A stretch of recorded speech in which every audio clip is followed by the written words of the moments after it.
and welcome to the Soul-Led Career. My name is Marketa, I'm your host, and I have a special guest here today, Marko-Antonio Kobasevic. Welcome. Thank you for having me. You're the first person to correctly pronounce my name in like a while, because since I moved to Germany, everybody just messes it up a little bit because people put the accent on the wrong one or just completely mispronounce it. Like, although I think the last one might be a sales tactic because it's always done by people who are trying to sell me something like phones, because they always mispronounce my name and wait for me to correct them. So I'm not sure about that. Clever, clever. Well, now we know your name. Now, please tell us who you are. That's a loaded question. Yeah, like you said, my name is Marko-Antonio. I come from Croatia. I live in Germany now. I moved here about 7 years ago. It's gonna be in a month, 7 years. Yeah, I moved to Germany because I spoke German already, had a friend here, and wanted to try something else because I studied for a long time, but I didn't necessarily gel with what I was studying. And then I decided it wasn't for me and try to build a life here. So I started waiting tables, which I did for 6 years. And yeah, last year I joined corporate, sold my soul, and here I am. I work for a company called Localize, and we support companies with the relocation processes. So anytime somebody wants to hire internationally and relocate them to one of 11 countries we're live in, we support with the visa processes through our software. Got it. Got it. You know what? Today, as we started talking before we started recording, we would love today to discuss let's say, kind of like the art of reinvention. Already from what you said in this short introduction, Croatian, moved to Germany, waited tables, now being in a corporate. Those are many different life path or career path. How do you, even when I say the reinvention and this type of like a change in a career, how do you overall feel? What is the emotion behind that for you? Well, I think I would segment it in two parts, because there's always the pre-decision phase where you're sort of getting ready to, like you said earlier, shed your skin, but you're not quite there yet. You're not sure if you should do it. And then everything that's behind you seems so nice all of a sudden because it's comfortable, because it's fluffy, you know how it is. This, even if it's toxic or bad, which I'm not saying my life was, but there were situations in my life where I was ready to leave behind something that was bad for me. But the second I was about to make the decision, it seemed like not so bad. Actually, it's really cool. Why are you doing that? And then the second you do make the switch, you do make the decision, you're focused on the future. So everything you decided to leave behind is completely behind you. And yeah, it's an emotional thing. Like when I decided to move from Croatia to Germany, I had to leave behind my family, had to leave behind my girlfriend at the time and break up with her because it wasn't ready for for a long distance relationship. And the second I made the decision, like everything was already set, but it didn't become quite real until I literally made the move. Until my friend told me, "Hey, I got you a job. Pack your shit." And sorry, and yeah, so then it becomes like this overwhelming thing, and then you get into a new location, and especially you're from a Slavic country yourself. We have a completely different mentality. And in Croatians, even, we're like a mix between, let's say, Czech and Italians. Like, we're really feisty and loud and everything. And then you come to Germany, everything's like the first thing that's actually my LinkedIn profile. The first thing I saw when I came to Germany was at a train station, which was like an underground train station, and there was a sign really hidden with a balloon, which was crossed over, like balloons forbidden. And I was thinking of why. It's like joy is forbidden here. Exactly, and that's the first thing I ever saw. And yeah, after a while, I mean, humans are really adaptable, so you get used to everything. And I'm pretty Germanized, let's say, like that. I don't have an accent anymore. I can imitate accents. I get the culture a bit more, but there are still certain parts of you that never change. And especially, I don't want to let some of my cultural upbringing go. So that's also part of it. Yeah, but when it comes to job changes, it's also like it's a huge deal, obviously. Like when I waited table for 7 years or 6 years, and I had a lot of friends in that space, and there's a certain lifestyle associated with it, you know, like lots of drinking, long hours, even some drugs. And when you make the switch into something else, you I don't know what that's called, but there's a term for that. So you don't know how much you don't know. So speaking from a perspective of a waiter, I can remember that when I used to wait tables, I used to wait on people in suits. I always had this like, I don't like them, you know, like they're working in an office, fuck those guys. Then I made the switch, and then I realized how much I don't know. Like, though I don't even know what those people did, you know, for a living. But now that I'm in it, I can appreciate it a bit more. So yeah, there's to anybody who's thinking of changing careers, I would just say, you know, there's a huge world out there, and you don't know what you don't know. So why not find out? I love so many things that you said, because I feel like when you're in a certain career path, it's almost like you have a certain personality attached to that. And a lot of people, when they change jobs or companies or completely career path, it almost feels like they need to attach themselves to a new personality. That's why I feel like a lot of people are maybe scared to make that change, because maybe it would mean that they failed the previous version of themselves or something like that. And even, for example, even when you say someone in suit, right? Like you automatically in your brain, with no reason actually, you automatically attach something. How do you feel now being on a different side of it? I don't know if you don't seem to me like right now the person in a suit, but describe describe to me what's the version of you now in your latest career? Yeah, so I have to be more organized with my time. I have to be more organized with myself. And I'm in sales. I forgot to say that earlier. So some things are, you know, some things I could take with me from waiting tables and the other jobs that I did, like, you know, interacting with people. So there are certain elements of that still there, that I can now use in a different way and to its full potential, I would say. Um, but other than that, I wouldn't say I'm calmer. I don't go out as much. I value other things a bit more. That's about it. There's not as much change as you would think with your base personality, at least not that I notice. I'm pretty sure that if I talk to some of my friends I worked with like 2 years ago, I would say I'm completely different, but it's gradual, so you don't really notice it. Yeah. I said I don't go out as much, and I focus on myself a little bit more. Like I really value my self-growth now more. But I think that's down to the individual. So there are Mm-hmm. people who, I mean, there are people who wait tables, and I'm going to use that as an example because it's the best one, who wait tables just as a way to get by while they're in uni. So for them, it's just a means to an end. So when they get done with uni, they get the job they actually wanted. So for them, it's just, leave a job at the restaurant and focus on other things. For me, it was like I waited tables full time, and I did other, jobs on the side and stuff like that. So for me, it was completely different. I was in the drama. And there is a lot of drama in restaurants, people, let me tell you that. In the drama, completely in the scene. So now that I'm out of it, when I look at it from an outside perspective, I see like certain things that I would not agree with right now. And I see a lot of things that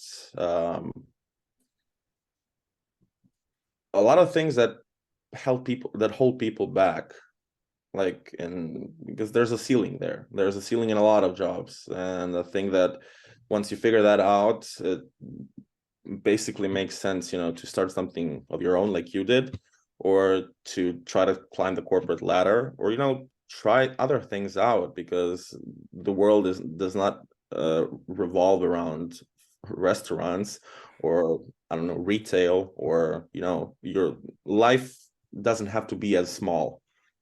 Mm. Even already when you were mentioning the part of that there was so much drama in your specific workplace, whether it is working in hospitality or literally in an office, there can be so much drama in one office. And then it's kind of when I was in that situation, I actually also worked in hospitality in Germany, so it's kind of funny. But when I was in a situation that there was so much drama in the one space, it's almost like nothing else in your life is happening. You suddenly even forget that there's a world out there, and literally everything revolves around that. And then it's funny because the moment when you decide to leave, and the day almost basically the day after you are already no longer in that job, you realize that all of this is suddenly silence because you're not around that. And then kind of like thinking that I know it's difficult when you're in it to to be able to stay in it while taking a step back and actually not being part of it. But it's interesting how then looking back, you're thinking like, why was there so much drama? Like, why does this needs to be happening? Why is there this mindset, even though before you were kind of like part of it? Yeah, and that's a really good point, because just like you said, the second I stepped out of it, I was like gone. I was gone. Like nothing, completely silent. You know, I would get some information from time to time, and I'm gossipy, so I like to know some stuff about those people, but other than that, it's hard because you're not in it, so you don't really care. Yeah. But when you're in it, you care because you're invested. And I just didn't anymore. And that's another thing people should also realize, that when you just make a decision to, move on to something new in your life, you make the decision for yourself, and you are the only person who's gonna notice. Everybody else is gonna stay in their lane. Everybody else is gonna stay exactly where they are until they make that decision for themselves. And you don't have to be part of that. You just don't. There's literally nothing you can gain from that, in my honest opinion. And yeah, so that's definitely the thing. And also what you said about the drama being silence, I swear to God, it's the most beautiful sound. Do you know how I actually quit my job? No, tell me.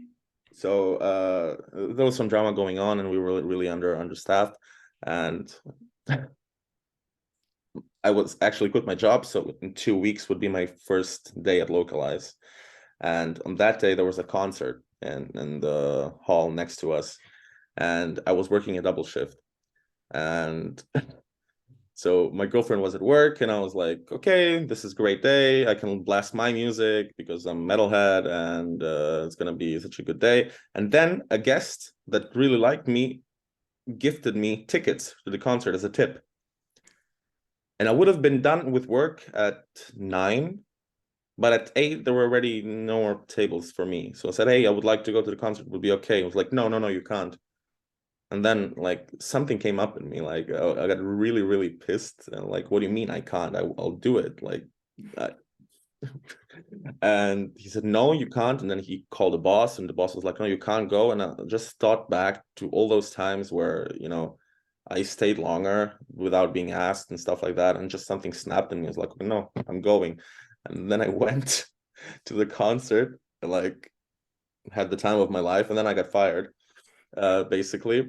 But it wouldn't change for a thing. Like the thing that was I think it was also important that the cut was like that, because if my plan was actually to stay a bit longer, to work 2 jobs for a while to get some money going in, because I had to pay off my sales course, which I did to get the job in the first place.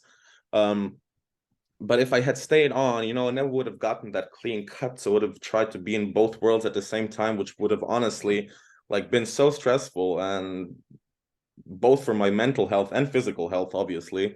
So I think the important thing, so to get to the point, the important thing is to make like a clean cut when you decide to move on, because otherwise you're gonna make it just difficult for you.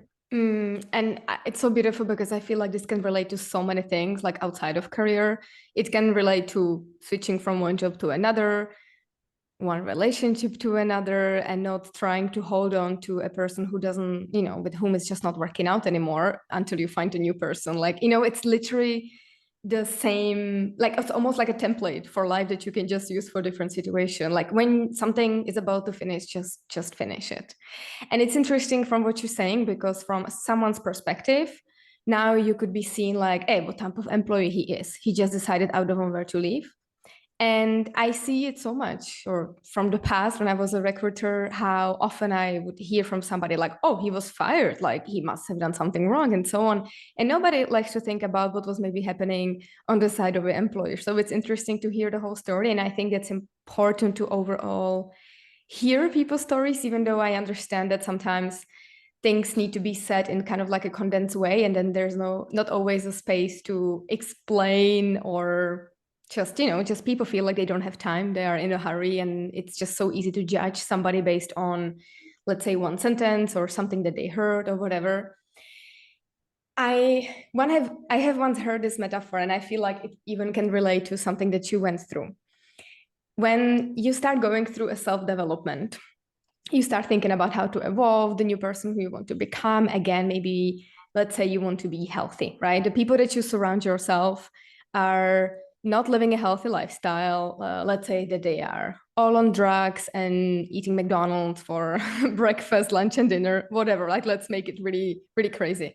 And you decide to, again, let's go to the extreme, to only eat salad and start working out.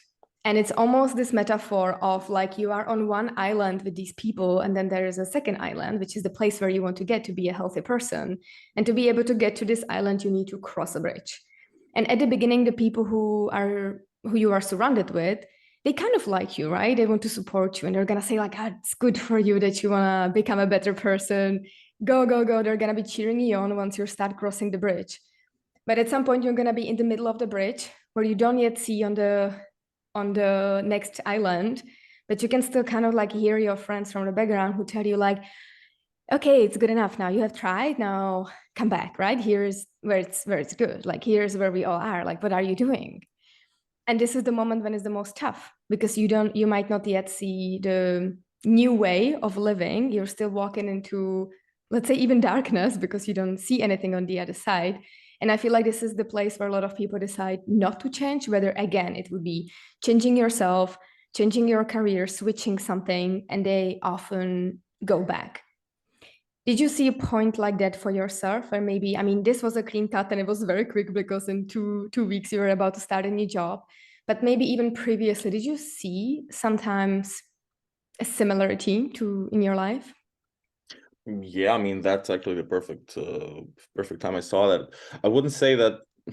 I mean, I don't have anything against the people who were like that at the time. I think they were acting like out of love for me, and they were afraid because some of the things I did work when I put it in words like that, they did sound a bit sketchy. Like, I just did this course, I paid so much money for it, and now I'm gonna get a new job, and it's like I'm gonna make so much money, and it's like, are you though? Because there's so many scams running around, so Yeah. they were scared, and they were like, hey, if you succeed, amazing, but I don't think that's gonna work because people have tried before, and why don't you just go back to uni or something, try the traditional way of going about it. So yeah, they didn't try to hold me back or anything, but they did try to protect me and put everything like around that. But I mean, there are people around you, and I did have those in my past. Like, you brought out that metaphor with a bridge, I have another one with crabs in a bucket. So you do know that if you put crabs in a bucket, start boiling, one crab is going to try to climb out, and the other crabs are actually going to pull him back Mm. down. So that might not be something relatable to my specific situation, but it did have those in the past where people who are just unhappy with their life at the moment, and they see you like part of that life, and they don't want you to leave, and because then they have to face their own reality, and they have to face the fact that might need to change. If he left, he had his reasons. Why am I not doing so? So yeah, Mm. there are some people who will try to pull you back, but my cut with that workplace was really clean, but the cut with that sort of life wasn't. Like, that took some time, because you still have the friends there and everything, but it's sad to say, like, and sometimes sometimes you have to let go, because you live in different worlds. You live in completely different worlds, and that's just facts there. Yeah, and there's another metaphor, like with a frog in a that's been boiling. So if you change the temperature too fast, the frog is going to jump out, but if you just slowly raise it up, the frog is going to boil. And what that means basically is that people are really able to adapt to anything, even bad stuff. So of course, if you have a workplace, for instance, that's really, really toxic from the get-go, somebody's going to jump ship. But if things start cascading into one another and start happening and they get worse and worse, you don't notice it necessarily. Just think of it as, at one point you figure it out, okay, this got really bad, but when did it start? It started with one little decision. And it's the same thing with your health, and mental health, like, or addiction. It's also like a template you can apply to a lot of stuff, that we're really resilient, but that's also sort of our downfall. Because like, one of the things I noticed after changing careers, like when I used to wait tables, I walked a lot because it's my job. I had over 10,000 steps a day, 20,000 steps a day, like 15 kilometers one day. So I could eat a lot and I wouldn't gain weight. Now I'm in a home office. I gained so much weight, like I gained around 20 kilos in half a year, like in about a year. And now I finally, starting to dial back on that, trying to figure out a way to lose all that. And it's tough because my body got used to a certain type of work, to working, and walking was work. And now I sit. So I had to, trick myself. I got myself a walking pad, and I use this desk alone, and then I walk a little bit and try to keep the pounds down that way. But that's a big thing that people don't realize also when they switch jobs, is that you do a lot of repetitive motions depending on what you do, and your body's going to get used to that. I love that you say that, because that's literally why I hate when people talk about career as being separate from anything else. For me, your career is connected to your lifestyle, it's connected to your mental health. And that's why I even call myself like a holistic career coach, because anywhere I see a career coach, I just cannot relate to them at all, the way how they speak, what they teach, and so on. Thank you so much for listening to this podcast. I'm so sorry, I'm gonna disturb the episode just for a minute, because I wanted to tell you about something really, really exciting going right now in the world of soul-led career. So a few days ago, I was running a very, very exciting workshop on the topic of building your best life and a career that supports it. In my world, I don't believe that it should be the other way around. We are here to live, and on top of that, we get to have a very, very fulfilling career that is going to support the lifestyle that we truly desire. And in this workshop, it was 1.5 hour amazing workshop, really, like, it was so cool. And we got to discover together with the participants about what it is that they actually truly want from life. Because often we have been conditioned into what we think that we should have, what we think that success is, what we think that being rich is. And the moment when we decide to decondition from that and actually peel off the layers of that metaphorical onion, we realize that we might be living someone else's idea of success. And maybe we have been running after something that we don't actually want. So we get to the place when we finally realize what is it that we want. And this is the best place to start building your new life and new career from. So I'm inviting you to join that workshop as well. Even though it was already live and it's recorded, you can still get the replay for free. And I'm so excited for you to go and dive deep into that.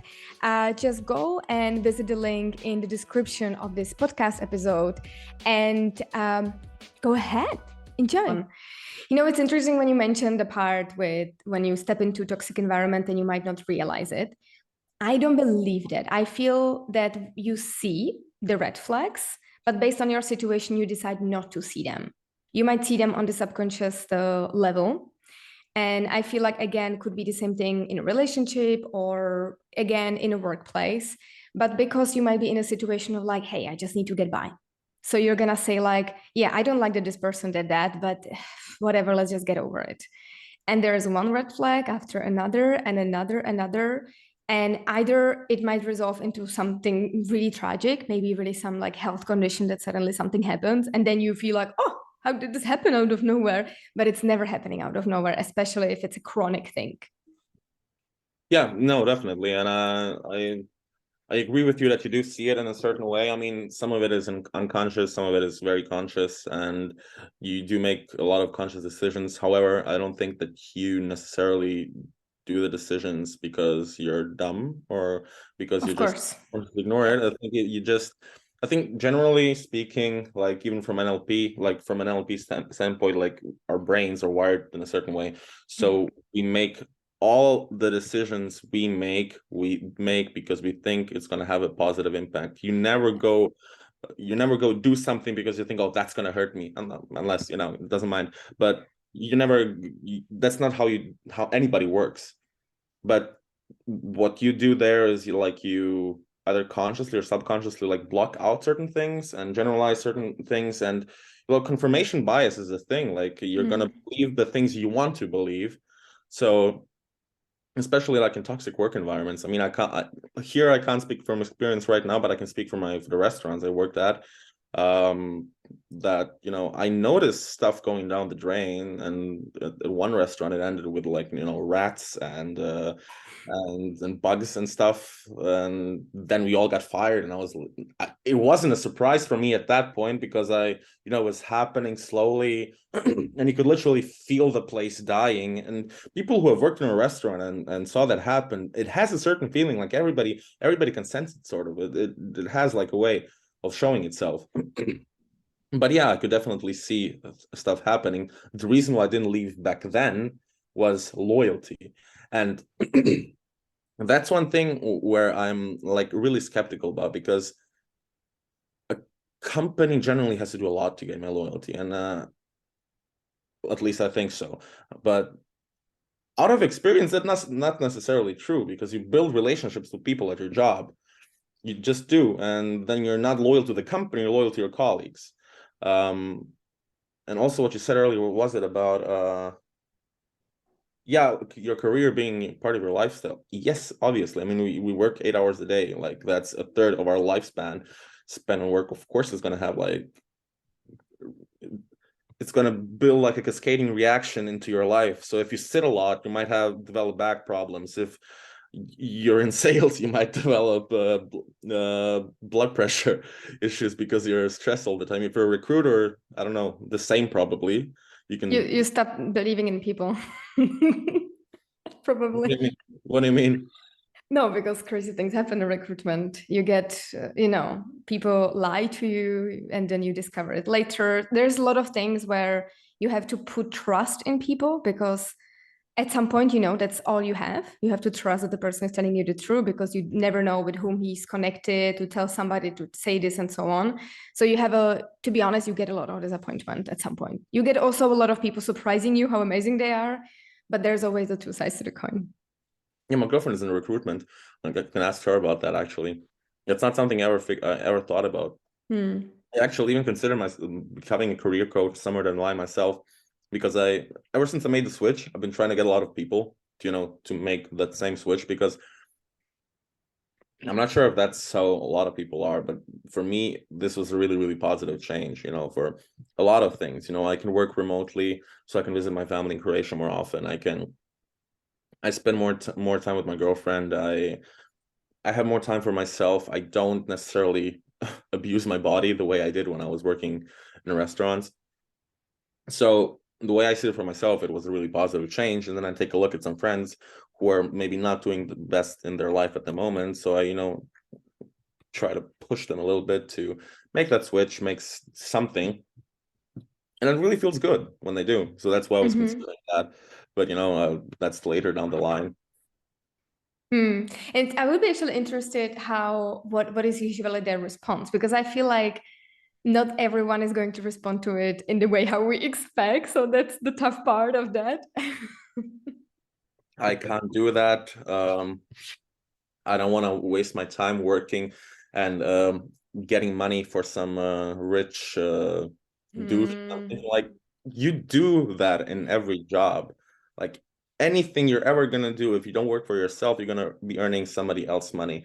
So, and I don't know, a lot of people. This is also a really huge thing I didn't realize, because I did went to economics school, but I didn't go to business school, so that's not something I thought about. A lot of people outside of corporate don't know what happens in corporate. Like they all think everybody's like the big four, like tie on and we just sit in the office the entire day, talk about the EBITDA margins and stuff like that. Did I pronounce it right? I have EBITDA? no idea. EBITDA margin. And yeah, talk about the quotes and stuff like that and the, I don't know, profit margins. But it's not that. I mean, it's basically like any other job where we just talk to people and build stuff together. And if your company has something you can stand behind, like I love working for Localized because I stand behind the product.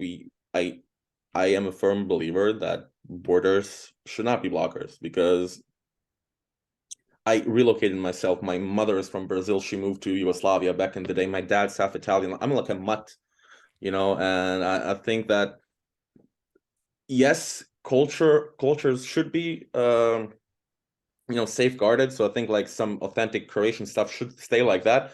But I think that interculturality, Jesus, that's a tongue twister, has a lot of positive sides. Like you can only grow if you take in other experiences,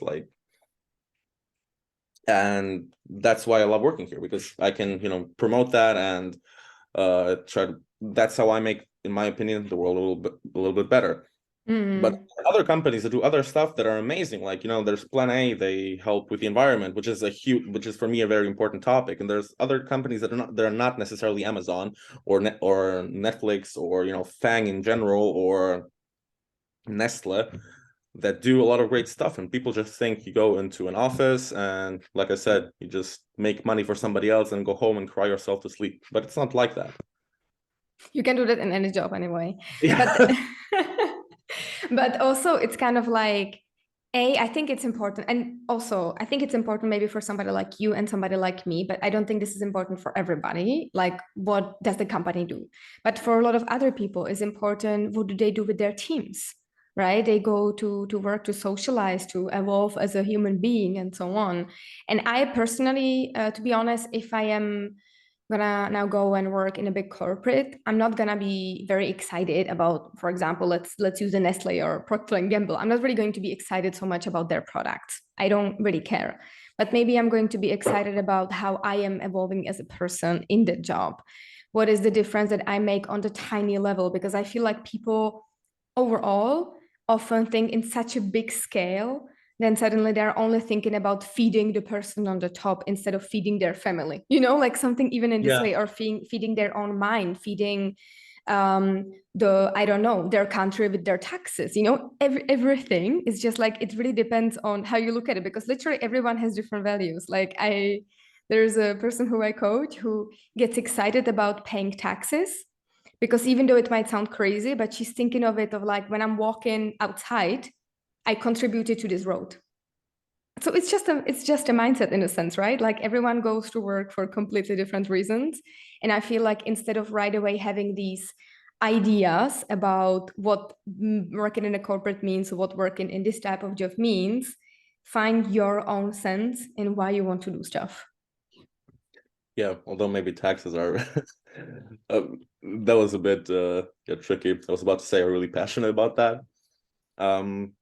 Yeah, no, that makes perfect sense. And I mean, it's definitely important to keep in mind that what you do informs what you're gonna do.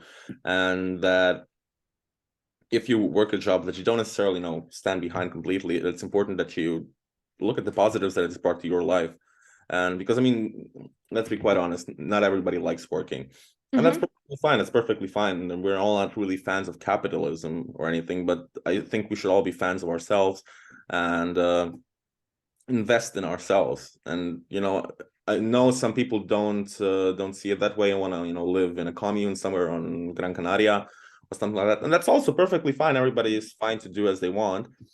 My objections to a lot of people who would like to think like that but don't actually, like I call them fake communists because they know nothing about communism but hate capitalism because they were dealt a bad hand, so they don't even try, is to just you can make fun of a lot of those people all you want, but at the end of the day they're doing something and you're staying in the same lane and not trying anything different. And I'm not necessarily overly critical of those people, they have their reasons. They might have mental health issues. They might just, genuinely not want to change and just enjoy their life as is and don't want anything else out of it, and that's perfectly fine.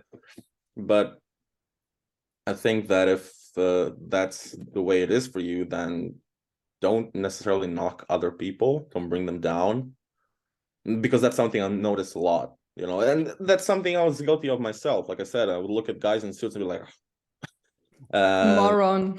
yeah, like, he doesn't get it, I get it, and like, what do I get? Like, he gives me tips, that's basically how I lived, and that's also fine. Like, there's nothing wrong with waiting tables. I've done that a lot. I enjoyed it. It's a fun job and it's a fun environment. It's not something I could have done my entire life. Like, I had to make a decision at some point. So yeah, I guess anybody who thinks they might need a change in their life, I would say go for it, because changes can be scary, but they can be really fruitful, and you might fall flat on your face, but that's also fine. I mean, you'll figure it out someday. Just don't trust any scammers. Marco, what do you feel like? I mean, we have talked a lot right now about your past. What do you feel is laying in front of you in the future? Or maybe you might not know what's your vision for the future at this moment. That's difficult to say. I mean, hold on, let me drink my coffee dramatically. Take a sip. I don't know. Like, I'm in sales right now, and I'd like to stay in sales because I feel like I'm contributing something. I'm in a startup environment, so everything I do has like repercussions and helps the company grow on, and develop some of the processes.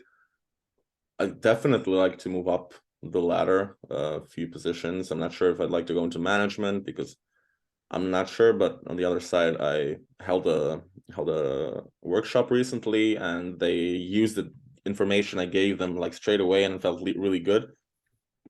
So maybe I'd like to go into some learning and development, or maybe even do like little consulting on the side.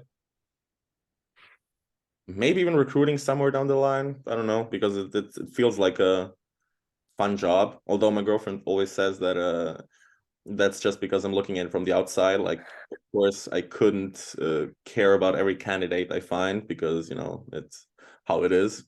You can maybe give me some insight into that, because you work for Tricentis, right? Yeah. But I've been in recruitment before for years. But to be honest, it is a fun job. I think it really depends on from which environment you are working. So how much you're actually allowed to do or not to do. And that will depend from type of company and then each company. But I think the misconception about recruitment is that you're hanging out with candidates all the time, which is not true. It's a really small part of the job. But I have to say, I did love that part as well. Like the interviews and everything was just bringing me so much joy. Yeah, it's the same thing with meetings. Like, I think sales and recruiting are pretty similar in a lot of Yeah. ways. Like, basically, Recruitment is sales, basically. yeah, it's just, you're just selling people. Yes. Yeah.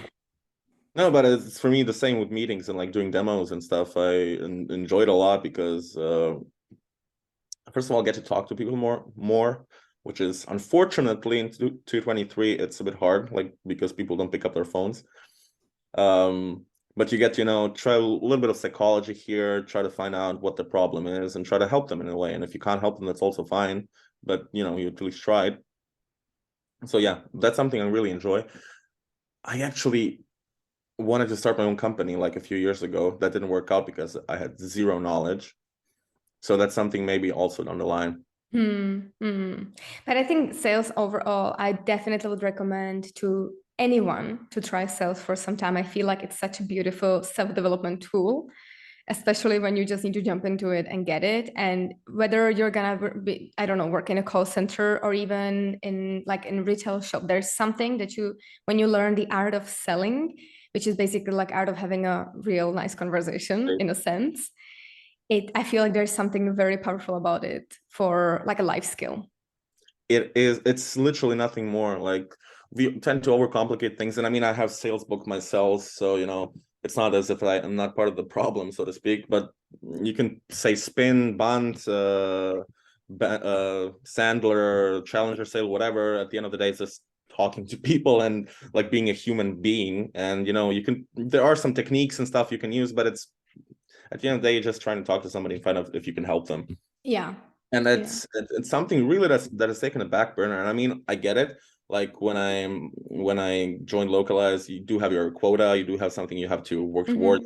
It's a very competitive and fast-paced environment, but so some of the things you tend to put on the backlog. You just okay, no, I have to do it like this because this works, and then it doesn't work, and you have to switch and try different things. But at the end of the day, if people who go into sales to just think to themselves, okay, if I put the quota on the side, just ignore it and just ignore my commission for a few months, just try this like this, and just try to talking to people and just like reaching out to people like a human being would, it would bring them so much success, honestly. And even if it doesn't bring them success monetarily, you're going to get better at talking to people, which is something that's really important. And also, yeah, what you said about it being a really good development tool, yeah, like I would recommend sales to anybody, like you also said, like at least for a year. Maybe not retail, because retail is a different beast. Like that's more hard work and the money isn't good. It just isn't.